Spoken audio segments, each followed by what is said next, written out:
right, so we're diving into your notes on 19th century Britain, and let me tell you, there's a lot to unpack here. Talk about a century of change. It's like Britain went through a complete makeover. Industry, society, politics, everything's changing. Yeah, and at a pace that's just, wow, almost unimaginable today. It's like someone hit fast forward on every aspect of British life. Exactly. And speaking of fast forward, we got to start with the biggie. The Industrial Revolution. Your notes really highlight those railways, and for good reason. Suddenly you have goods and people moving faster than ever before. It's mind-blowing.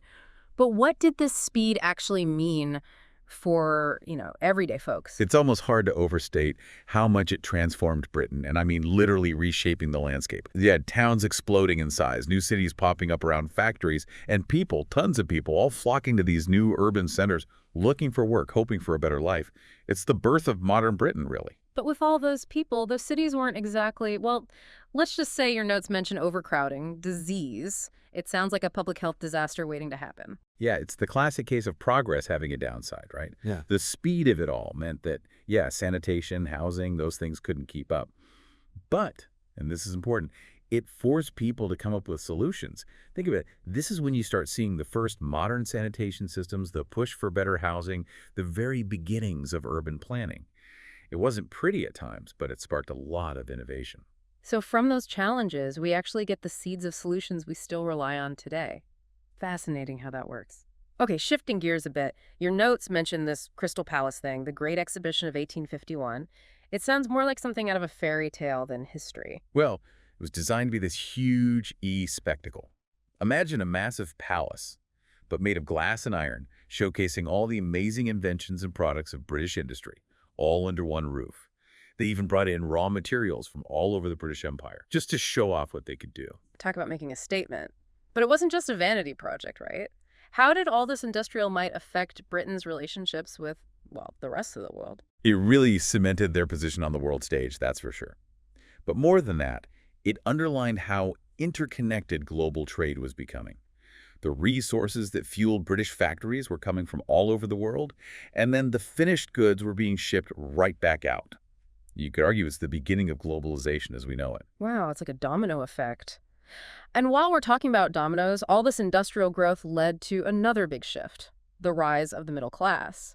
But your notes point out this wasn't just factory owners getting richer, right? Absolutely. We're talking a whole new class emerging. Doctors, lawyers, teachers, clerks, all those professions that become essential as society gets more complex.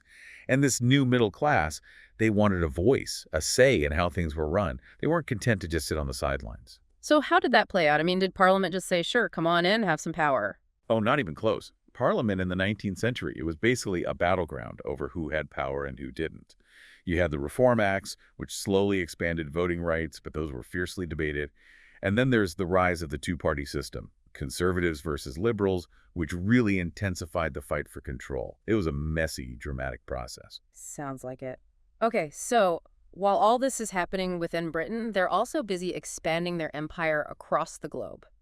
Seriously, your notes say it covered a quarter of the planet at its peak. That's just, wow. It's hard to comprehend that scale, right? And it wasn't all happening at once, of course. In the beginning, a lot of it was driven by trade. They wanted access to those valuable resources.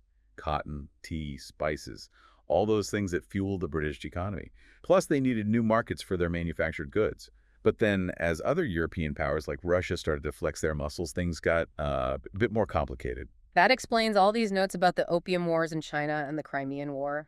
Those weren't just random conflicts, but part of this bigger struggle for global dominance, huh? Exactly. You can't separate those events from the context of empire. They were about protecting British interests, securing trade routes, maintaining control. But, this is a big but, they also forced Britain to confront the really uncomfortable realities of colonialism. The exploitation, the violence, the moral dilemmas of ruling over other people. These weren't easy questions, even back then. Definitely a time of contradictions, and it's important to remember this wasn't just England's story, was it? While England was going through all this change, other parts of Britain were having their own unique experiences. Like, what about Scotland and Ireland? How did they fit into this whole picture? Yeah, it's crucial to remember that Britain was never a monolith, even back then. So in Scotland, you've got this incredible industrial boom, particularly in shipbuilding and textiles, especially around Glasgow. But at the same time, you have the Highland clearances, a really dark chapter, where thousands of people were forcibly evicted from their homes in the highlands, often to make way for sheep farming. It's this brutal reminder that progress for some often meant suffering for others. And then there's Ireland, which was hit with that devastating potato famine in the 1840s. Ah, the Great Famine, right. That was a turning point in Anglo-Irish relations, wasn't it? Absolutely. The famine, which was made far worse by British policies at the time, decimated the Irish population and fueled this deep, lasting resentment towards British rule. It also strengthened the movement for Irish Home Rule, which argued for Ireland to have more control over its own affairs. It's a tragic example how even within a single nation, history could be experienced in vastly different ways. So as we sort of wrap up our deep dive into 19th century Britain, it's clear this was a period of monumental change, but always for the better, right? What are some of the key takeaways here? What should we be thinking about as we reflect on this era? I think it challenges us to really grapple with the legacies of rapid change and industrialization and how those legacies are still with us today. Britain's choices during this time, how it dealt with industrialization, how it built and managed its empire, even how it dealt with internal divisions. They continue to shape its identity and its place in the world today. So the big question is, how do you see those legacies playing out in the 21st century? What do you think?